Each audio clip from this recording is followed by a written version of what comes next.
Hey, what's up guys, and welcome back to another video in the new studio. Today it's a video that everyone has been asking for, and I've literally had a load of angry comments asking where it is. So here it is, and it's a review of this chair right here, which is the Vertagear SL4000 racing chair.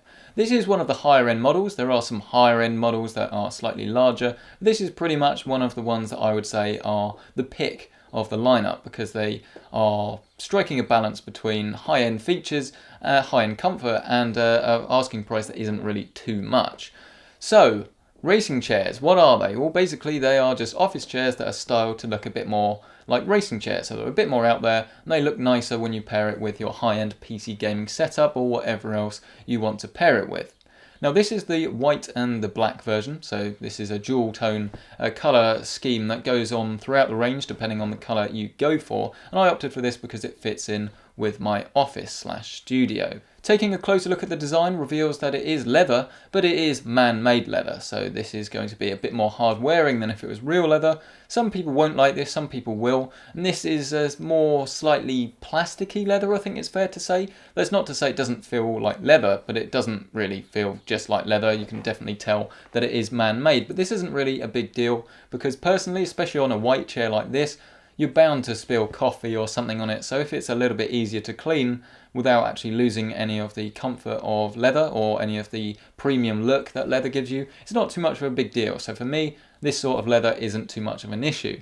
Do note that you might get a little bit more sweaty, especially in the summer months, and then it might get a slight gloss to it, if that's the right word to say, when you've got a bit sweaty in your chair. But again, for me, not really too much of a big issue, and I've not really noticed this at all, but we haven't really hit the summer months yet. And overall, I find the chair to be fairly comfortable in its standard state. Assembly is fairly straightforward, although I did notice that it did take slightly longer than expected, where one of the screws didn't go in properly, which would indicate that the quality control might not be absolutely perfect, but again, not really too much of a big deal. Once the chair is assembled, you'll notice that you have three pieces. You have the chair, and then you have the two additional accessories in the form of a head pillow, and this head pillow is exactly what you would expect it to be, which is a pillow for your head, and this literally just tucks over the back of the chair without any additional hooks or anything. It's literally just one strap that goes over the top, and then you can rest your head on here.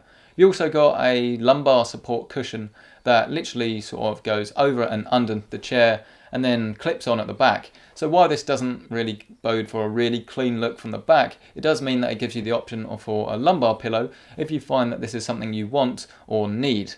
Personally, I don't actually use the head pillow or the lumbar support. I think the head pillow I do find comfortable, whereas the lumbar support I don't really find all that comfortable. But it's just personal preference really. One thing that you do get with the chair is an adjustment of the sort of rocking motion, so how far forward the chair goes. And I find that in its default state, this is way too rocky for me, and I was literally sort of leaning over like that whenever I was moving back my chair. There's a little knob on the bottom end of the chair that you can use to adjust this, and then you can have it more like a stiff chair that doesn't really rock backwards and forwards, which is what I'm after. Now, the overall sort of finish of the product, while it is man-made leather and that makes it look premium, there are a few areas that aren't quite so premium looking.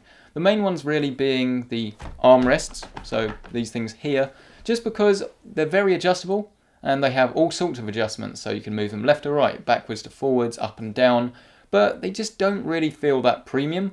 And yes, if you go for some cheaper options, a lot of them don't have the same level of adjustments, but a lot of them are a bit more sturdy, I guess, and don't feel a bit cheap. I mean, this is what it sounds like.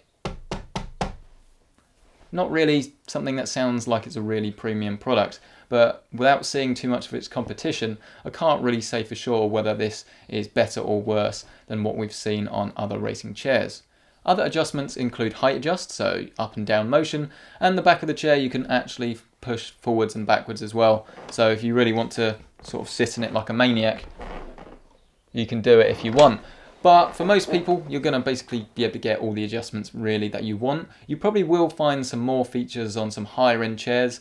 I've seen some really wacky things in our office. We've got about £1,000 chairs, and it's just crazy the amount of things you can do with it. But realistically, I don't use them, so it's not really something I would consider a must-have feature from my chair. But as a PC and technology reviewer, it's kind of difficult to really talk about how this chair compares with its competition, because quite simply I haven't really tested enough chairs, and it's not really the sort of thing you can talk about unless you've actually experienced them all, and I don't really think that I'm going to be testing every chair on the market. So while I can't give you a detailed analysis on whether you should pick this over another one, I can talk about whether I like this chair and how I've got on. And I've been using it for the last 2 months, and overall I've found it to be very comfortable. At first it was a little bit strange, and you do have to get the adjustment right to make sure it's right for you. But overall I find it's a very comfortable chair to sit in, and once you've sorted out the rocking motion so you're not properly leaning forward every time you type on your keyboard, it's actually a very comfortable chair. But it is quite a big unit. I mean, while you can customize how big it is, you can only do that to a certain extent. So if you have a smaller room, it's definitely going to dwarf it. And it is quite expensive, very expensive in some ways, especially when you can get chairs that have a lot less features but are in some ways just as comfortable from IKEA for around about £80. But I will say that this thing is definitely going to be a lot more durable than something you get from IKEA.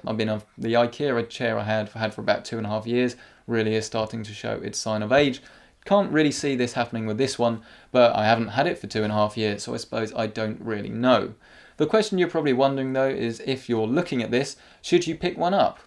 Well, my main advice would be try it out. The same goes for any chair. Really go and find a place and try it out. And I know it's really difficult. We say this a lot, and unfortunately with the industry that we're interested in, so keyboards, mice, mechanical switches, gaming chairs, it's very difficult to find a place that stocks them. But if you're spending a large amount of money on something like this, it's really going to help you do it. But if you insist on just ordering something off the web, I can give this chair my approval because I find it very comfortable. It's just I don't really know exactly how well it stacks up to the competition, and I wouldn't want you to be disappointed. So I'm going to give this the Good Option Award, because while it is quite an expensive chair and while it is a little bit rough around the edges in certain areas, it is a very nice comfortable chair that's very stylish and really does complete the look of a high-end PC setup. And so that has been this review. I hope it's been useful, and I apologise that I haven't tested out more chairs, but that's sadly just the way it goes. For more videos like this and some more on a bit more techie stuff, then please subscribe to PC Centric. If you want to see something cool, then I did a review of the Spec M2 yesterday, and you can find that in a little eye somewhere. You could be watching this in 2020, and then it really wasn't yesterday, but irrelevant. You can find that in the little eye. If you like this video, please hit that like button. If you didn't, hit that dislike button. Leave a comment if you have any questions down below, or hit me up on @PC Centric on Twitter, Snapchat, Instagram, the works. And so that's about it. Thank you so much. Thanks for Corsair for sponsoring this channel as always, and I'll see you in the next one.